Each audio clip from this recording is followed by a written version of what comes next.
Welcome back, third graders. I told you we were going to start a new story today, and this is the cover of our book, but let's revisit a little bit about what we've been thinking about, right? Our big question is understanding characters' motivations and their actions. So thinking about those character traits, what people are like on the inside, the actions that they do, and kind of what motivates them to do that. And we're always looking at our characters in depth. So today, we're going to learn a little bit more about a character and their motivation and how that affects the events in the story. So this is a book. It's actually a series, Doyle and Fosse Science Detectives. You can actually buy more of these books. I have several of them in my classroom that I got on Amazon. And I think I've seen them at Barnes & Noble before. But this one is in particular is called The Case of the Gasping Garbage. Now it's a chapter book. Okay, you can see the two main characters on the cover there. Okay, this is Doyle. This is Fosse. You're going to learn a little bit about them. So it's a chapter book, and you'll notice there's a table of contents with the listing of the chapters.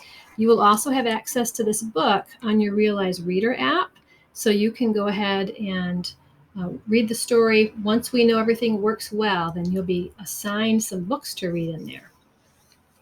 So this particular book, it's pretty thick. You'll notice there's a lot of pages, but the stories are about 2 chapters each. So there's a bunch of short stories in this book, and we're going to learn a little bit about these characters in this very first chapter. It's called Monster Mission. Introducing Doyle and Fosse, science detectives, known throughout the 5th grade for their relentless pursuit of answers. And not just any answers, the right answers. On a damp, drizzly day, in an attic not too far away, Drake Doyle worked alone in his homemade laboratory. The laboratory was filled with the latest scientific equipment: a chalkboard, racks of test tubes, flasks and beakers, dozens of sharpened pencils, and a lab coat with his name on it.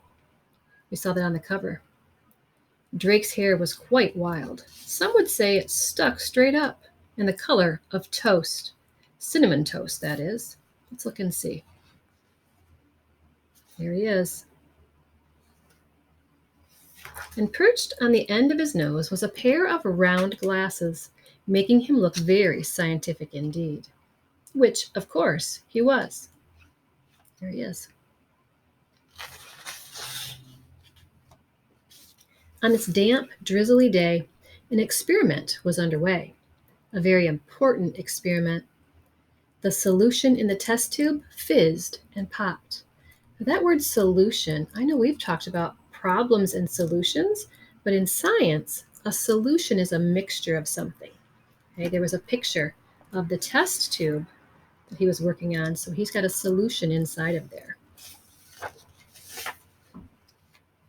Drake Doyle glanced at his watch, then scribbled the results in his lab notebook. So he wrote, fizzed and popped, right on time, not a second late. Experiment a success. Drake slapped his notebook shut. Serious scientists always slap their notebooks shut. He shoved his pencil behind his ear just as the phone rang. Doyle and Fosse, he answered, speaking in his best scientific voice. Nell Fosse was Drake's lab partner. They were in business together. Serious business. Their business card read, Doyle and Fosse, science detectives. Call us anytime. 555-7822. Hurry, hurry, it's a major emergency, someone screamed on the other end of the phone. There's a monster in my garbage can.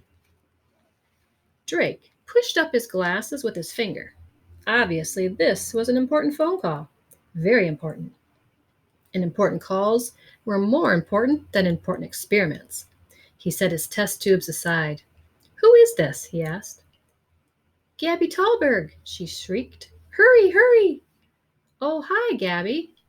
Gabby Talberg was in Drake's 5th grade class at school. She was a nice girl, even if she didn't talk too much. Now, calm down and speak slowly. What seems to be the problem? Speak slowly? Are you nuts? I said there's a huge, giant, blood-sucking monster in my garbage can, and it's growing bigger and bigger every second, and I'm alone in the house, and it's going to gobble me up, and I don't want to be someone's dinner. Gabby gasped for breath. Drake was excited. This could prove to be a great day for Doyle and Fossey, science detectives. They'd never had a monster assignment before. And of course, it would be a great day for the small town of Mossy Lake. They'd publish their findings in the local newspaper. Garbage-eating monster discovered. Mossy Lake's garbage problems solved. Maybe they'd even lecture at Mossy Lake University. So right now I'm thinking, going back into the story, thinking about that retell part, right? Remember your five-finger retell? The characters we've learned about Doyle and Fossey, Drake and Nell, and now there's a character in here, Gabby, right? Where's the setting? Where are they? Tells me right in here that they live in the small town of Mossy Lake. I think it's during the school year because it tells me they're in 5th grade and this girl's in their class. So I'm learning a little bit more about the characters and the setting. Now we know there's a problem because there's a monster in her garage or in her garbage. There she is on the phone. Here's Gabby calling Drake. And this is what she's imagining. She's visualizing this monster in a garbage can. But Drake couldn't allow his excitement to overwhelm his good scientific sense. That was the first rule of science. And Drake was a stickler about rules of science. He cleared his throat and forced himself to speak calmly. What makes you think there's a monster? He asked. All kinds of weird, gasping noises are coming from my garbage can. Something's inside. Hurry, Drake, you have to come over immediately and get rid of it. Because if you don't, I'll just have to call James Frisco. Great Scott, thought Drake, horrified. Not James Frisco. Frisco was in their 5th grade class at school. Frisco was a competitor. Frisco was a scientist, but he was a bad scientist. A very bad scientist. A mad scientist, you might say.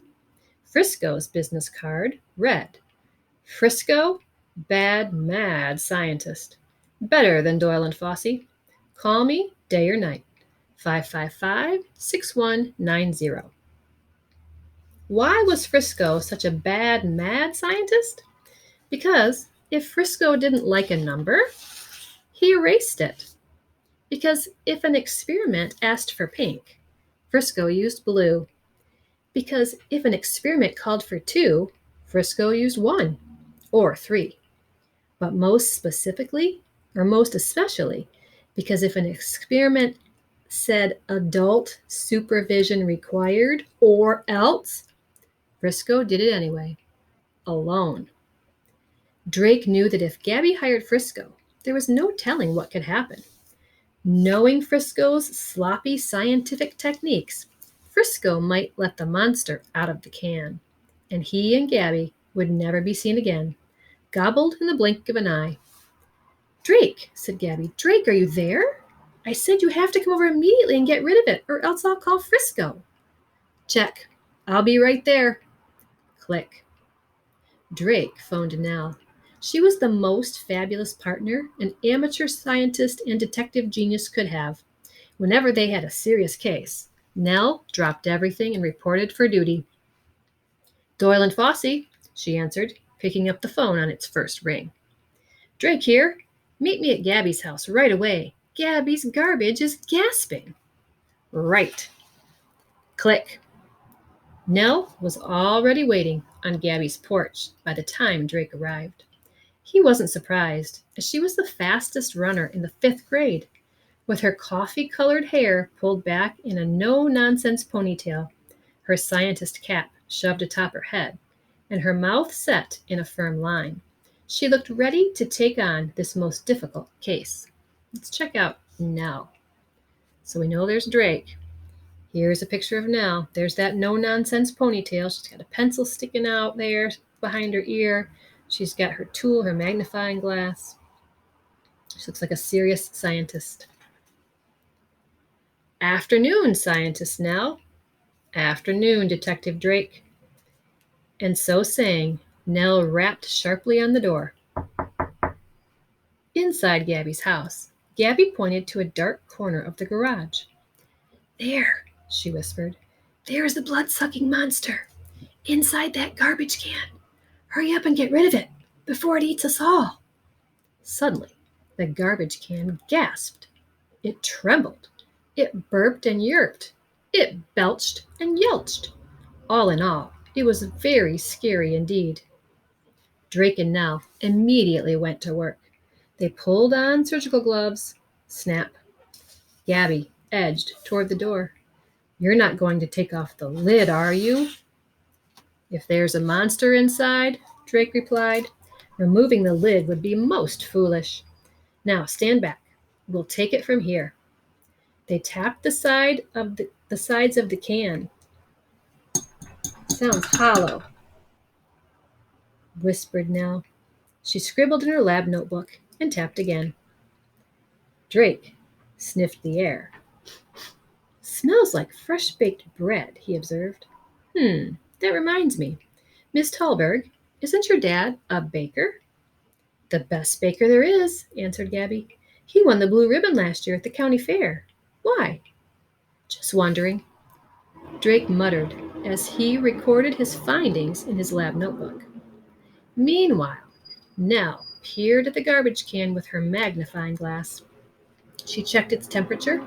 She drew diagrams and charts. She was a most efficient scientist. Finally, Drake and Nell stood back and removed their surgical gloves. Snap.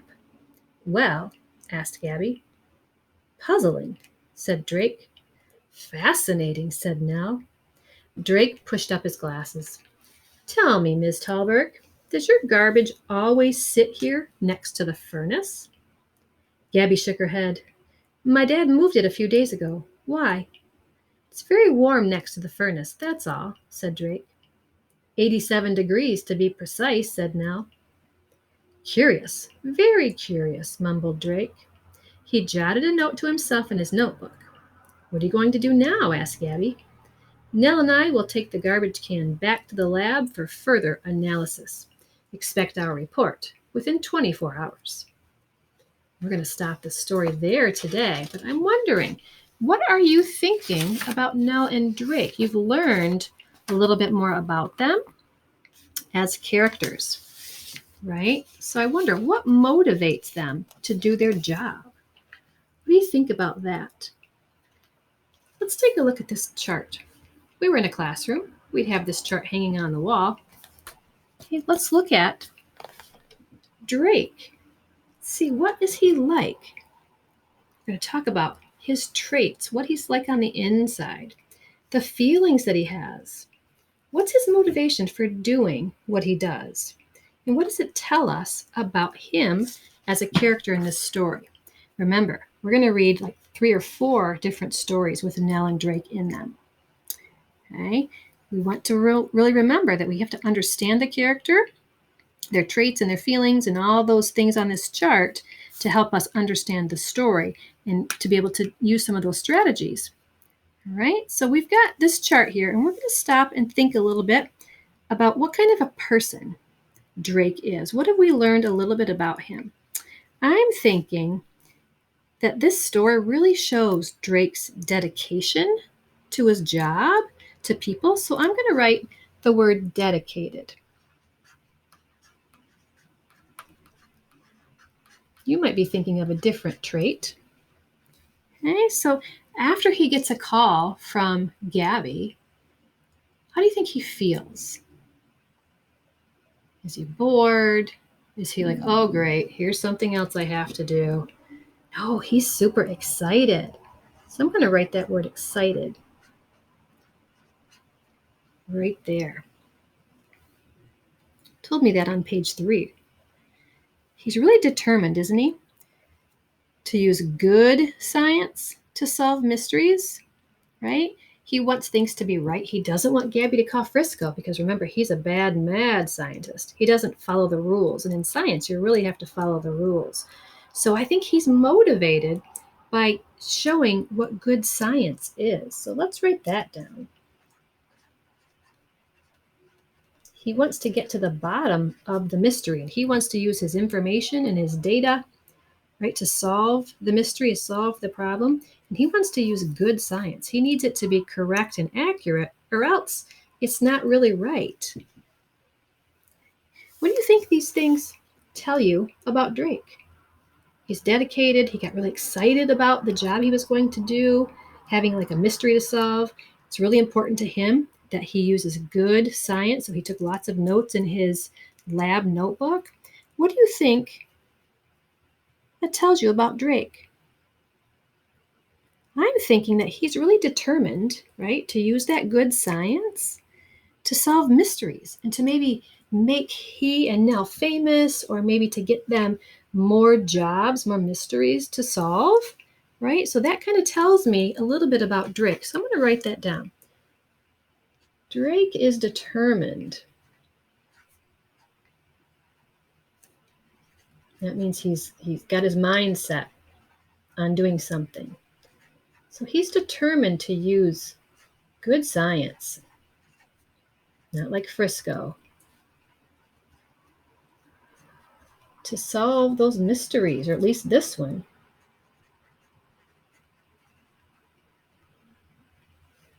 Maybe it would make he and Nell like famous or well known. So I'm going to write that down. Like Drake and Nell, famous or well known. Remember when he said in the text, ooh, we could publish something in the newspaper, so he could get some credit and show people what a good scientist he is if he does a really good job. And then more people would possibly come to he and Nell to be able to solve their problems as well. Science really excites him. He loves being able to solve a mystery. So thinking tomorrow, we're going to talk a little bit more about Drake and Nell, their character traits and their feelings, and what motivates them to do a good job. Okay, so we learned a little bit that we think Drake is probably really determined to do a great job and to give good results for his clients. So today he's working with Gabby.